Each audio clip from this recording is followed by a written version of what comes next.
Hello again, everyone. Hey! This session we're going to show you guys how we had the process of bouncing out our MIDI tracks into audio tracks.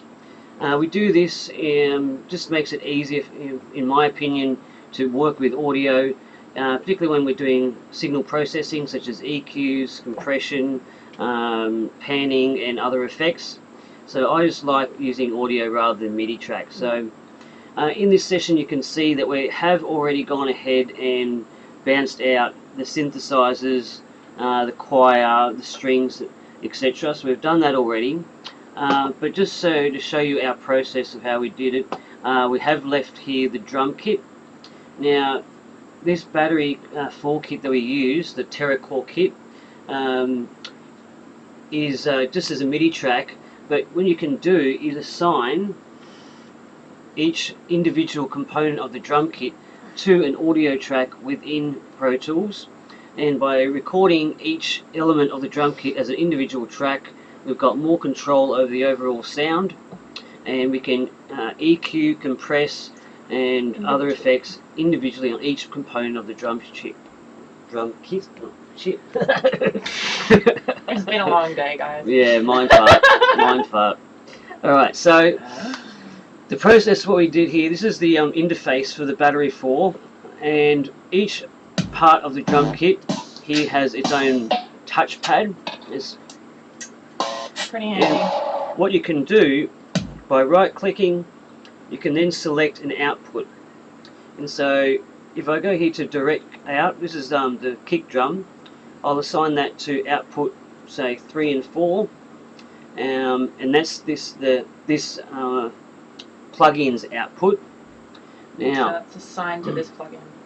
Now if we go over to this screen here, to the kick track, which I've set up, I then select the input here in the interface, plug-in, battery 4, stereo out 3 and 4. So now that will receive that signal.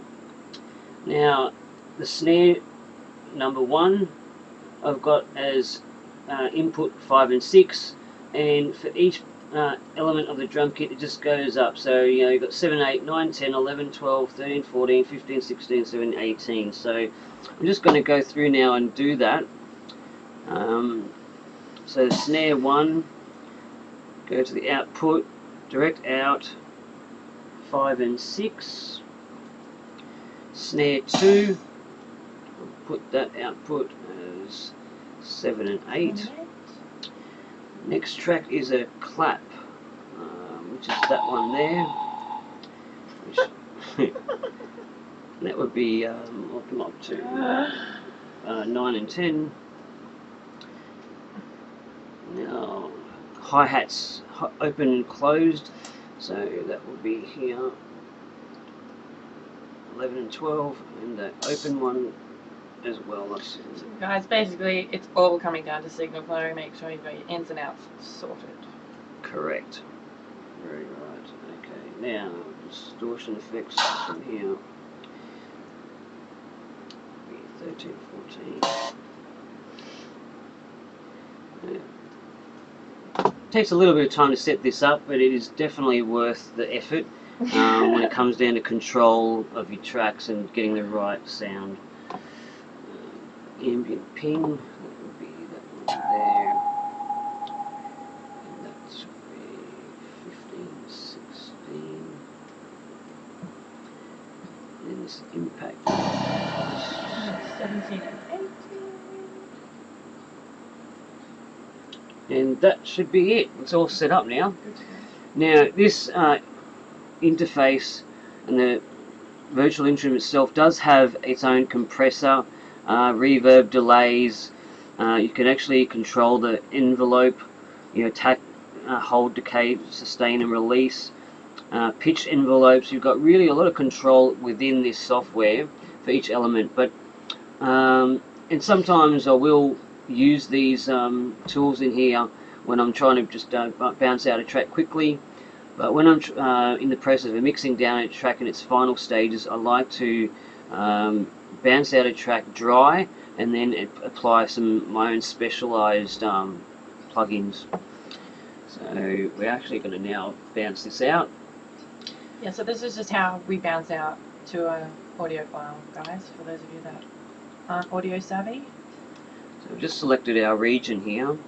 This is the section we're going to bounce out. And now let's record all these tracks.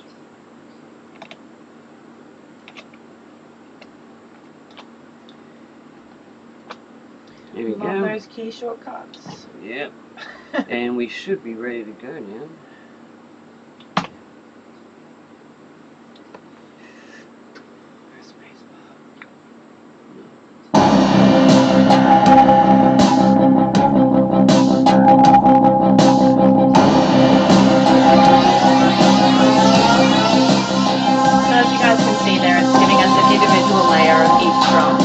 And that allows us to then go in and mix them, as we said, individually before, and allows the mastering process to be a lot more hands-on and detailed.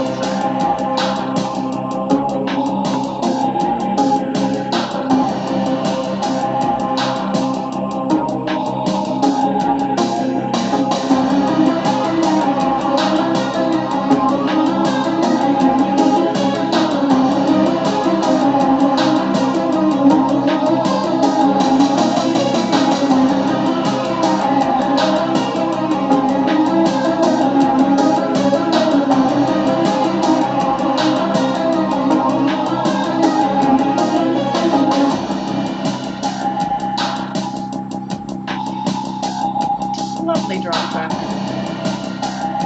Thank you.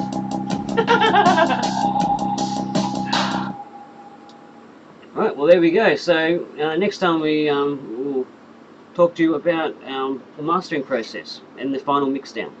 And See you then.